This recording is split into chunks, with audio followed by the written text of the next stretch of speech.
സ്വാദിൻ്റെ ഒരു പുതിയ വീഡിയോയിലേക്ക് എല്ലാവർക്കും സ്വാഗതം.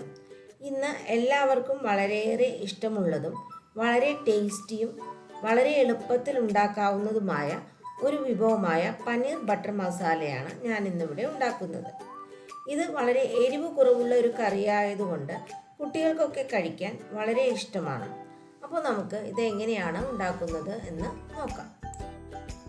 ഇതിനായി ഞാനിവിടെ 200 ഗ്രാമിൻ്റെ 2 പാക്കറ്റ് പനീറാണ് എടുത്തിരിക്കുന്നത്. കൂടാതെ ഈ വിഭവം ഉണ്ടാക്കുവാനായി 3.5 സവാള, 2 വലിയ തക്കാളി ഇവയാണ് പ്രധാനമായ ചേരുവകളായിട്ട് വേണ്ടത്. സവാളയും തക്കാളിയും നമുക്ക് ചെറിയ കഷ്ണങ്ങളായി മുറിച്ചെടുക്കണം.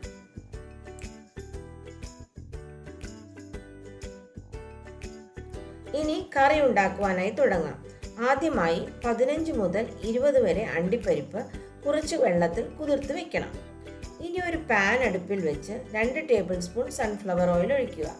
എണ്ണ ചൂടാകുമ്പോൾ അരിഞ്ഞു വെച്ചിരിക്കുന്ന സവാള ഇട്ട് വഴറ്റുക. സവാള പെട്ടെന്ന് വഴണ്ടി കിട്ടാനായി കുറച്ച് ഉപ്പ് ചേർത്ത് കൊടുക്കാവുന്നതാണ്. സവാളയുടെ പച്ച ചുവ മാറുന്നത് വരെ വഴറ്റിയാൽ മതിയാവും. സവാളയുടെ പച്ചമണം മാറിക്കഴിയുമ്പോൾ സ്റ്റൗ ഓഫ് ചെയ്ത് തണുക്കാനായി അനുവദിക്കുക. സവാള തണുക്കുന്ന സമയം കൊണ്ട് നമുക്ക് അരിഞ്ഞു വെച്ചിരിക്കുന്ന തക്കാളി നല്ലതുപോലെ മിക്സിയുടെ ബൗളിലിട്ട് അരച്ചെടുക്കണം. ഇനി അതൊരു പാത്രത്തിൽ പകർത്തി മാറ്റി വെക്കണം. ഇനി നമുക്ക് വഴറ്റി വെച്ച സവാളയും കുതിർന്ന അണ്ടിപ്പരിപ്പും ചേർത്ത് മിക്സിയുടെ ബൗളിലിട്ട് നല്ലതുപോലെ അരച്ചെടുക്കാം.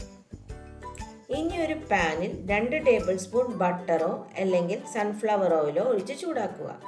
ഞാനിവിടെ സൺഫ്ലവർ ഓയിലാണ് എടുത്തിരിക്കുന്നത്. എണ്ണ ചൂടായി കഴിയുമ്പോൾ 1 table spoon ginger garlic paste ഇടുക. ഇനി ഒരു 2 മിനിറ്റ് വഴറ്റിയതിന് ശേഷം 3/4 table spoon Kashmiri chilli powder ചേർക്കുക. മുളകിൻ്റെ പച്ച മണം മാറിക്കഴിയുമ്പോൾ അരച്ചു വെച്ച ടൊമാറ്റോ പേസ്റ്റ് ചേർക്കുക. ഇനി ഇത് നല്ലതുപോലെ വഴറ്റി ഒരു 5 മിനിറ്റ് നേരത്തേക്ക് വഴറ്റണം.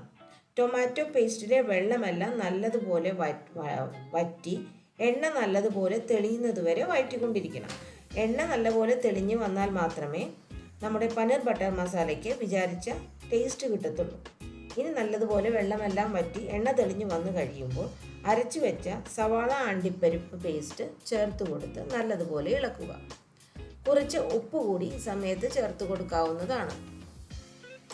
മിക്സിയുടെ ജാറ് കഴുകി 1/2 മുതൽ 1 ഗ്ലാസ് വെള്ളം വരെ ഇതിലേക്ക് ചേർത്ത് കൊടുക്കാവുന്നതാണ്. ഇനി 1/2 ടേബിൾ സ്പൂൺ ഗരം മസാലയും 1/2 ടേബിൾ സ്പൂൺ ജീരകപ്പൊടിയും ചേർത്ത് നല്ലതുപോലെ യോജിപ്പിക്കുക. ഇനി പനീർ ഇട്ട് കൊടുത്ത് 5 മിനിറ്റ് നേരം ലോ ഫ്ലെയിമിലിട്ട് തിളയ്ക്കാൻ അനുവദിക്കുക. ഉപ്പ് നോക്കി പോരെങ്കിൽ ഈ സമയത്ത് ചേർത്ത് കൊടുക്കാവുന്നതാണ്.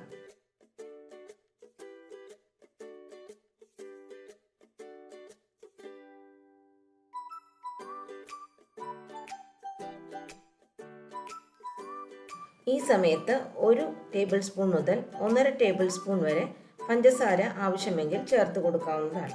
മാത്രമല്ല ഒരു 1.5 ടേബിൾ സ്പൂൺ കസൂരി മേത്തി കൂടി ചേർത്ത് നല്ലതുപോലെ ഇളക്കി യോജിപ്പിക്കുക. ഇനി അവസാനമായി കുറച്ച് ഫ്രഷ് ക്രീം ഉണ്ടെങ്കിൽ ചേർത്ത് കൊടുക്കാം.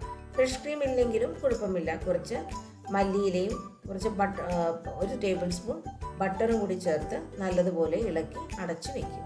അങ്ങനെ നമ്മളുടെ പനീർ ബട്ടർ മസാല ഇവിടെ റെഡിയായി. ഇത് നമുക്ക് ചപ്പാത്തിയുടെ കൂടെയോ ഫ്രൈഡ് റൈസിൻ്റെ കൂടെയോ എല്ലാം കഴിക്കാൻ വളരെ ടേസ്റ്റിയാണ്. ഈ വീഡിയോ എല്ലാവർക്കും ഇഷ്ടമായെന്ന് കരുതുന്നു. ഈ കറി എല്ലാവരും ഉണ്ടാക്കി നോക്കി അഭിപ്രായങ്ങൾ കമൻറ്റായി അറിയിക്കണം. സബ്സ്ക്രൈബ് ചെയ്യാത്തവരുണ്ടെങ്കിൽ സബ്സ്ക്രൈബ് ചെയ്യാൻ മറക്കരുത്. താങ്ക്